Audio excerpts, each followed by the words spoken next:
आप मोदी के दुश्मन हो या मोदी के दोस्त हो या मोदी के फैन हो, लेकिन एक बात आपको माननी पड़ेगी कि पूरे मोदी का जलवा पूरे भारत में ही नहीं, लेकिन भारत के बाहर जो मालदीव्स हैं, जो श्रीलंका है, ये बाहरी छोटी छोटी कंट्रीज हैं, उनमें भी मोदी का जलवा देखने को मिला है।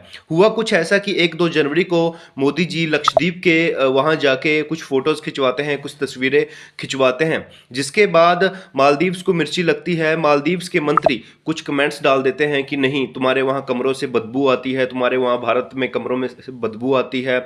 और मोदी जी ने जिस तस्वीर की डाली है, जो लक्षद्वीप की तस्वीरें डाली हैं, मोदी जस्ट घूमने गए थे, वहाँ पे टूरिज्म को प्रमोट करने गए थे, लेकिन ऐसे सुनते ही भारत के लोग भड़क गए कि हमारे कमरों से बदबू नहीं आती, हम बायोकॉट मालदीव्स का ट्रेंड चलाएंगे। और ऐसे ही मालदीव्स बायोकॉट का ट्रेंड ट्विटर पे ट्रेंड होने लगा। ऐसे में मालदीव्स के जो मिनिस्टर थे, मालदीव्स के राष्ट्रपति हैं, वहाँ पे 3 लोगों को सस्पेंड कर दिया। 3 मंत्रियों को मालदीव्स ने सस्पेंड कर दिया कि बाय बाय, टाटा टाटा, आपकी सर्विस खत्म हुई, हमें ऐसे लोग नहीं चाहिए जो अपने ही देश को नेगेटिव दिखा रहे हैं। तो मालदीव्स का काफ़ी रेवेन्यू है जो वो भारत से जनरेट होता है, क्योंकि भारत से काफ़ी टूरिज्म मालदीव्स जाता है। आपने देखा होगा, बच्चे बूढ़े सभी जाते हैं, फैमिलीज बहुत जाती हैं घूमने, दोस्त बहुत घूमने जाते हैं, जिसकी वजह से मालदीव्स का रेवेन्यू भारत से बहुत जनरेट होता है, भारत से बहुत पैसा मालदीव्स कमाता है। लेकिन जब मालदीव्स के कुछ मिनिस्टर, मालदीव्स के कुछ लोग ऐसा कमेंट करेंगे भारत के ऊपर कि आपके कमरों से बदबू आती है, इसके बाद बायोकॉट मालदीव्स ट्रेंड शुरू हुआ। काफ़ी लोगों ने अपनी फ़्लाइट्स की टिकट कैंसिल करवाई, होटलों की टिकट्स कैंसिल करवाई, होटल जो बुक किए थे वो कैंसिल कराए। ऐसा क्यों हुआ?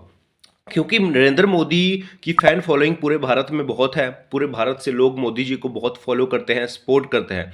ऐसे में मोदी जी लक्षद्वीप को प्रमोट कर रहे थे, वहाँ पे किनारे पे, समुद्र के किनारे बैठ के कुछ तस्वीरें खिंचवा रहे थे, और ऐसे में मालदीव्स के कुछ मिनिस्टर का कुछ ऐसा कमेंट आता है जिसकी वजह से पूरे भारत के लोग भड़क गए, मोदी जी भड़क गए। क्योंकि कोई भी इंसान अपने देश के लिए ऐसा नहीं सुनना चाहता, वो भी दूसरी कंट्री से। ऐसे में सेलिब्रिटी हैं जितने, सलमान खान ले लिए, अक्षय कुमार जी ले लिए, उन्होंने भी स्पोर्ट में आके डाला कि स्पोर्ट लक्षद्वीप, क्योंकि लक्षद्वीप एक बहुत खूबसूरत जगह है। मुझे लगता है जिस तरह से मोदी जी ने वहाँ पे जाके तस्वीरें खिंचवाई, मोदी जी टूरिज्म को प्रमोट करना चाहते हैं, वो अच्छी बात है कि भारत में टूरिज्म प्रमोट होगा, लक्षद्वीप पे लोग जाएंगे, रेवेन्यू जनरेट होगा, भारत ही आगे बढ़ेगा। लेकिन जब मालदीव्स कुछ ऐसे कमेंट करता है पूरे भारत पे, तो भारत के लोग भड़के, पूरे भारत के लोग इकट्ठा हुए, पूरे भारत के लोगों ने वहाँ की टिकटें कैंसिल करवाई, वहाँ पे बायोकॉट मालदीव्स का ट्रेंड शुरू किया। क्योंकि मालदीव्स ऐसा देश है, मेरे को याद है जब कोरोना वायरस आया था, तो कोरोना में मुसीबत में भारत एक ऐसा देश है जिसने मालदीव्स की हेल्प की थी। मालदीव्स को वैक्सीन दी थी, जब मालदीव्स को पानी की ज़रूरत थी तो भारत ने वो सुविधा वहाँ पे मालदीव्स को दी थी।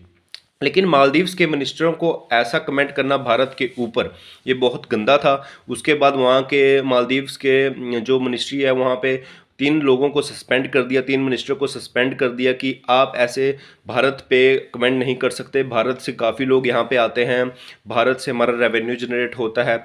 ऐसे में मोदी जी का लहर पूरे इंडिया में ही नहीं, लेकिन पूरे मालदीव्स में देखने को मिली। दोस्तों, अगर आप भी मोदी जी को सपोर्ट करते हैं और मोदी जी के फ़ैन हैं, या फिर आप भी मालदीव्स बायकॉट का सपोर्ट करते हैं, तो एक लाइक, एक सब्सक्राइब तो बनता है।